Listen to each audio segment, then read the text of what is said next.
Xüsusi yaradılan, köşkdə satılan bu məhsullar Bərdə və Tərtər rayonlarında becərilir.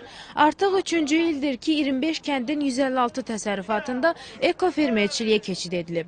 Bunun üçün ayrılan 99,5 hektar torpaq sahəsinin 25 hektarında bostan tərəvəz, 26,5 hektarında meyvə, yerdə qalanında isə digər məhsullar yetişdirilir və onların hamısı 100% təbiidir. Keçid dövrünü həyata keçirmək üçün ekoloji təmiz məhsul becərməkdən ötürü 2 il müddət lazımdır qanuna görə və artıq bu 2 il başa çatmışdır və bunların istehsalı təşkil olunmuş və marketinqində, bazara çıxışında fermerlərdə problemlər var idi.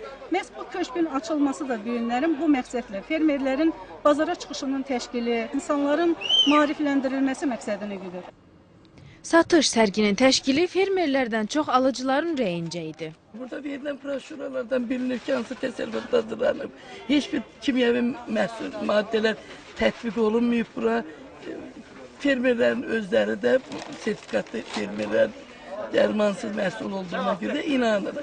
Təbii bir də nədən bilinir, belə ilişli nəsil pomidor iyisi gəlir.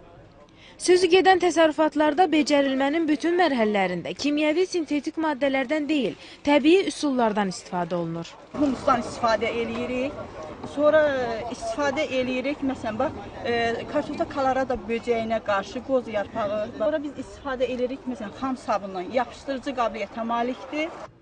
Mütəxəssislər hesab edir ki, alıcıların üstünlük verdiyi ekoloji təmiz məhsulların bazarda rəqabətə davam gətirməsi yalnız qiymət amilindən asılı olacaq.